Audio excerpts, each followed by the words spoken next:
My name is Jeremy. Today I'm going to teach you how to repair a hydraulic vibrator motor. I'm using a test stand here we will determine the slip and the pressure. When we place this in here, the slip is basically the amount of oil passing underneath the drive gear. If too much oil passes underneath the drive gear, that will not allow the drive gear to spin to turn this shaft, which will turn the eccentric on the tip. When we test the motor, it runs in a counterclockwise position, but when we actually do the slip, we will reverse it and run in a clockwise position.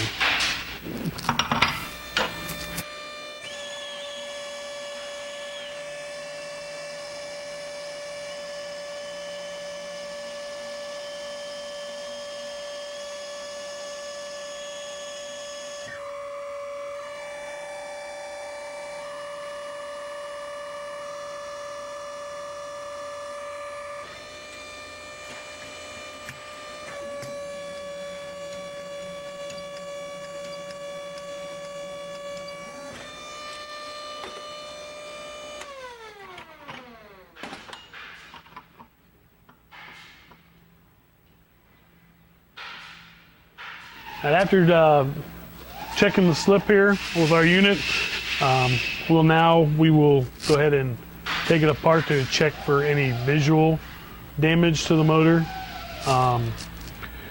With the test here that we've done, we determined the slip is good. It was reading 0.2 on the slip. The range of the slip is 0 up to 0.4.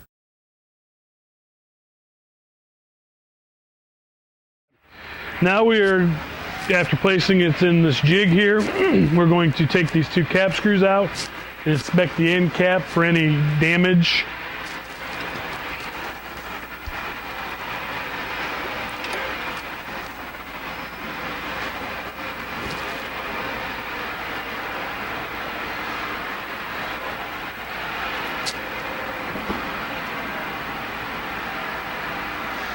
As you can see here, using a wooden pick, we'll run across there. See a little bit of wear there, which is normal for a used motor. We'll take this O-ring here off, which we automatically throw this O-ring away and replace it every time we rebuild.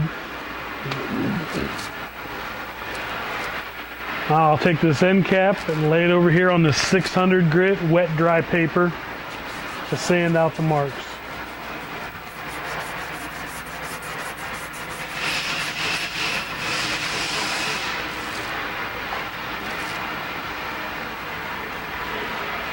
As you can see, most of the marks have come out. There are a few little scratches still in it, which that's okay.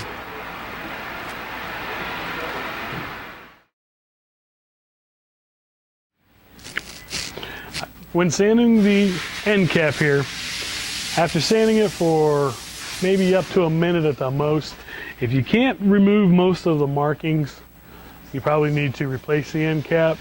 But if you can sand it down too far. Next, we will take and remove the drive gear using a very, very small screwdriver.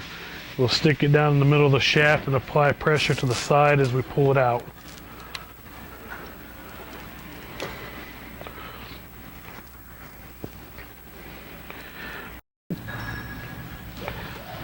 Now, we're going to remove the idler gears using a magnet.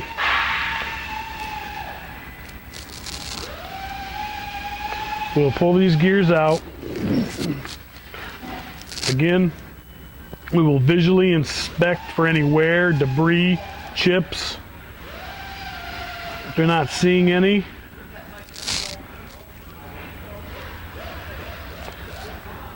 take it on the 600 paper also and smooth out each side.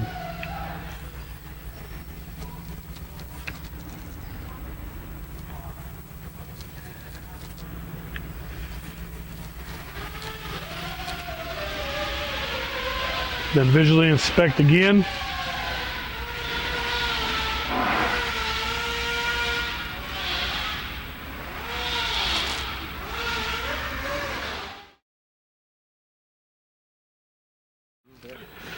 After removing the gears, using a wooden pick, not a steel pick, because you'll scratch the aluminum, we will run it across right in through this area here on both sides of the pocket to feel for a step. There is a very, very slight step here, which is normal wear for the situation. Now, this here is a bad one. As you can see, as I run my pick across there, there's a big step.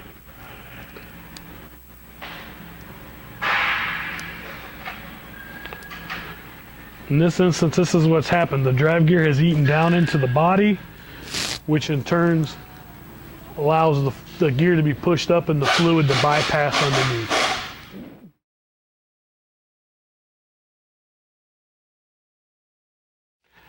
After determining the motor body is good, we'll use the pair of snap ring pliers. We will remove the snap ring from the motor housing to remove the bearing.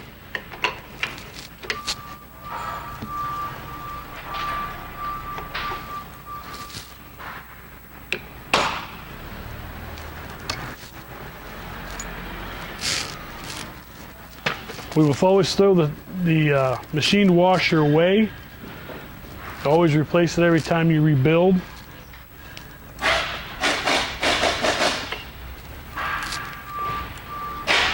Also, we will remove the seal. The seal needs to be replaced every time you rebuild the motor.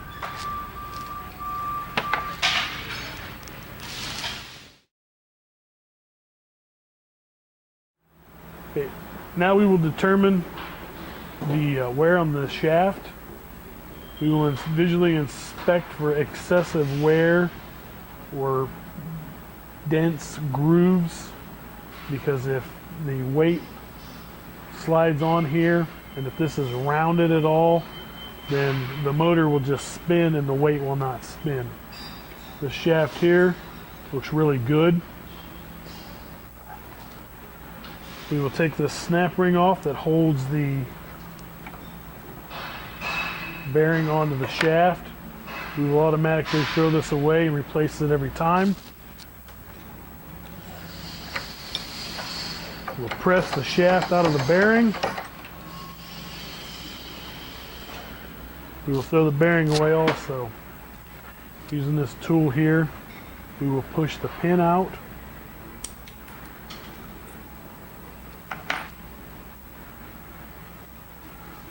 Clean it up a little bit here. Always replace this pin also every time you rebuild.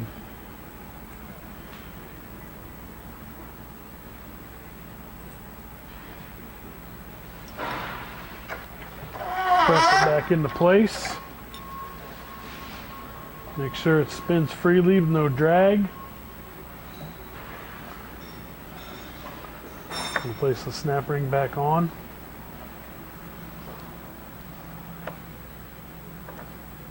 Make sure it locks down into place.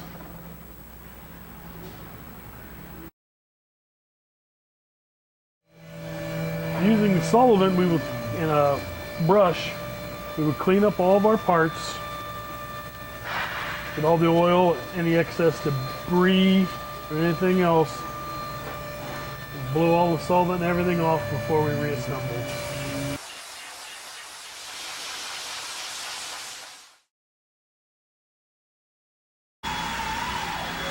Now, after having all your parts cleaned, we will reassemble the motor. Place it in our fixture and clamp it down. We'll take our seal.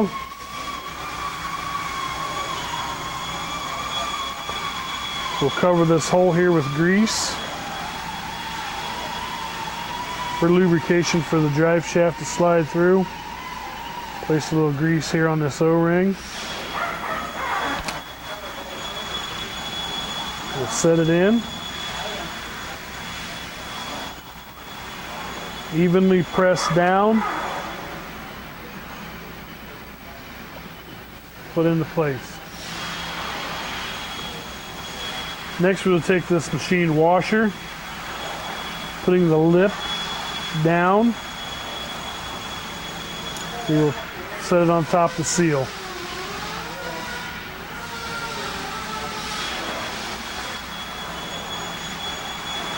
Using this pricker, we'll actually prick 3 to 4 times around the side of the housing. This will allow the bearing to stay in place as the shaft spins. Next, we'll take the shaft assembly, place it on there. Using this tool with a hole, we'll gently tap it down into place.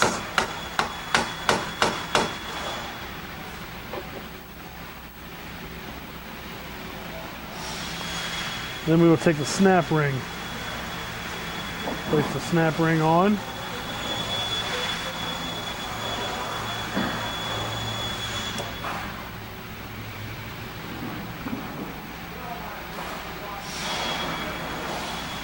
Then we'll take it, we'll flip the motor, lock it back into place. Next we'll take the drive gear, give it a little extra lubrication of some oil, hydraulic oil. Slide it down in. Sometimes you'll have to turn the shaft for the pin and the slot to line up for it to fall into place. Spin it, make sure it spins freely. It does. Take your 2 idler gears also next. Place them in. Then make sure it's free. Next, take your end cap, your O-ring,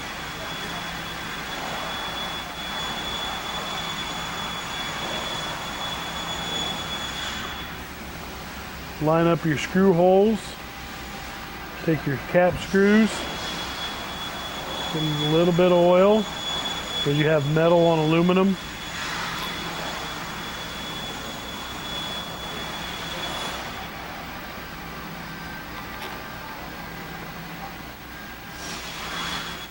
Taking your wrench then and snugging them down.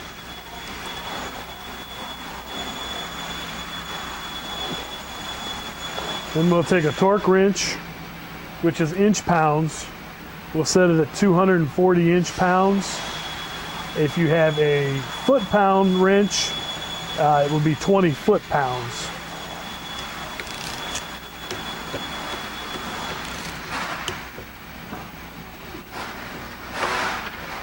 Take the motor out, make sure it spins freely.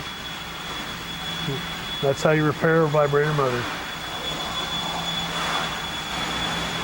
And after you've repaired your motor and got to put it back together, you can take and put it in your slip tester again and recheck all the configurations.